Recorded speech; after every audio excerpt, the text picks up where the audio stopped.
بسم اللہ الرحمن الرحیم۔ سورۃ العنکبوت مطالعہ قرآن حکیم میں جو سوال ہیں ہر سورت کے آخر میں، تو سب سے پہلے ہم ان سوالوں کو دیکھ لیتے ہیں۔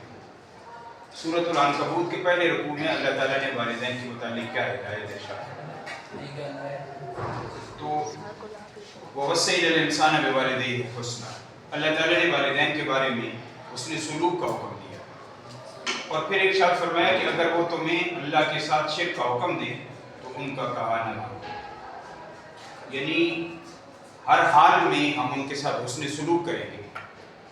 اگر وہ اللہ کی نافرمانی کا حکم دیں اور دین کے خلاف بات کہیں تو پھر ان کی بات نہیں مانی جائے گی، اس کے علاوہ ہر حال میں ان کے ساتھ حسن سلوک کیا جائے گا۔ پہلا سوال یہ ہے۔ دوسرا سوال یہ ہے کہ مشرکین جوانوں سے کہتے کہ تم ہماری پیروی کرو، ہم قیامت کے دن تمہارا بوجھ اٹھائیں گے۔ یہ آیت ہے، آیت کا ترجمہ۔ تو اللہ تعالیٰ نے فرمایا کہ حالانکہ وہ بوجھ اٹھانے والے نہیں ان کے گناہوں کا، یقیناً وہ اس میں جھوٹے ہیں، انہم لکاذبون۔ تو یہ دوسرا سوال ہے۔ اسی طرح تیسرا سوال ہے سورۃ العنکبوت کے تیسرے رکوع میں حضرت ابراہیم علیہ السلام کو دیے گئے 4 انعامات کیا ہیں؟ تو اس میں اللہ تعالیٰ نے جو ابراہیم علیہ السلام کو انعامات دیے، اس میں پہلا یہ ہے کہ حضرت اسحاق اور حضرت یعقوب علیہ السلام عطا فرمائے۔ حضرت اسحاق ان کے بیٹے اور یعقوب ان کے پوتے، اور ایک نسل اللہ تعالیٰ نے ان کو بڑھاپے میں اولاد عطا فرمائی، حضرت اسماعیل اور حضرت اسحاق علیہ السلام، تو اس کا اللہ تعالیٰ نے تذکرہ فرمایا، اور نبوت پھر انہی میں جاری فرما دی۔ ابراہیم علیہ السلام کی اولاد میں نبوت و کتاب رکھنا، یعنی نبی کریم صلی اللہ علیہ وسلم بھی آپ کی نسل میں سے ہیں، اور ہزاروں انبیاء بنی اسرائیل حضرت ابراہیم کی نسل میں سے تشریف لائے۔ تو یہ دوسرا انعام، اور دنیا میں بھی اس کا اجر عطا فرمایا اور آخرت میں وہ صالحین میں سے۔ تو یہ آیت کا ترجمہ ہے۔ اسی طرح چوتھا سوال ہے سورہ عنکبوت کے 5ویں رکوع میں جب کفار ظلم و تشدد پر اتر آئے تو اہل ایمان کو کون کون سی صورتیں اختیار کرنی چاہیے؟ تو اس میں بالکل 21ویں پارے کے شروع میں اللہ نے فرمایا اُتْلُ مَا أُوحِیَ إِلَیْکَ مِنَ الْکِتَابِ۔ سب سے پہلی بات یہ ہے کہ کتاب اللہ کی تلاوت کی جائے۔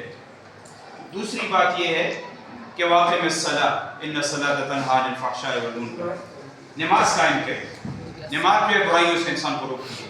اور تیسرا یہ وَلَذِکْرُ اللہِ اکبر، اللہ تعالیٰ کا ذکر سب سے بڑی چیز ہے، اس کو اختیار کیا جائے۔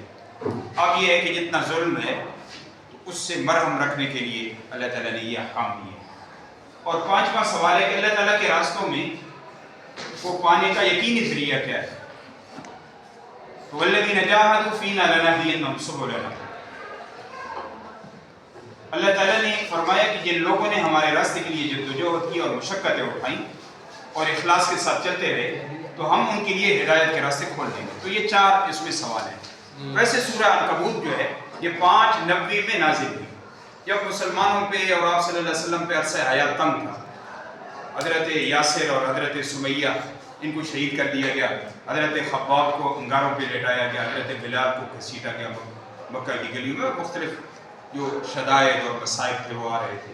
تو اللہ تعالیٰ نے اس صورت میں ایک بنیادی قاعدہ مقرر فرمایا، بالکل پہلی آیت میں احسب الناس ان یترکوا ان یقولوا آمنا وهم لا یفتنون، کیا لوگوں نے یہ گمان کر لیا ہے کہ وہ ایمان لائیں گے اور ایمان لانے کے بعد ان کو آزمایا نہیں جائے گا؟ تو آزمائش آئے گی، اس کا اللہ تعالیٰ نے تذکرہ فرمایا۔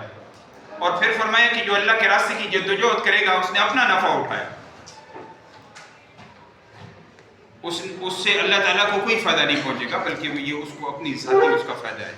آخری آیت میں بھی اللہ تعالیٰ نے ہدایت کی بات فرمائی ہے کہ جو اللہ کے راستے میں جدوجہد کرے گا۔ پھر اللہ نے انبیاء علیہ السلام کے واقعات ذکر فرمائے کہ ان پہ مشکلات آئیں، ابتداءً مشکلات آئیں، اور آخر میں جو نافرمان قومیں تھیں وہ ہلاک ہوئی، اور اللہ تعالیٰ نے ایمان والوں کو اور انبیاء علیہ السلام کو عزت عطا فرمائی۔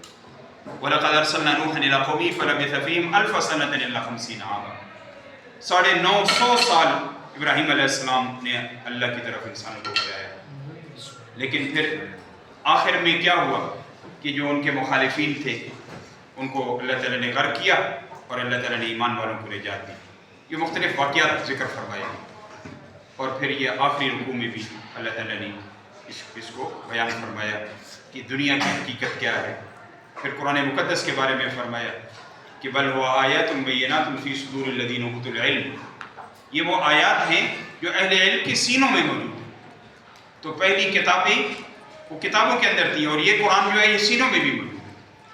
اور اس طرح اپنی قدرت کا اظہار فرمایا، اقوام کے واقعات بیان فرمائے، دنیا کی حقیقت کو بیان کیا، تو یہ سارے واقعات اس کے اندر موجود ہیں۔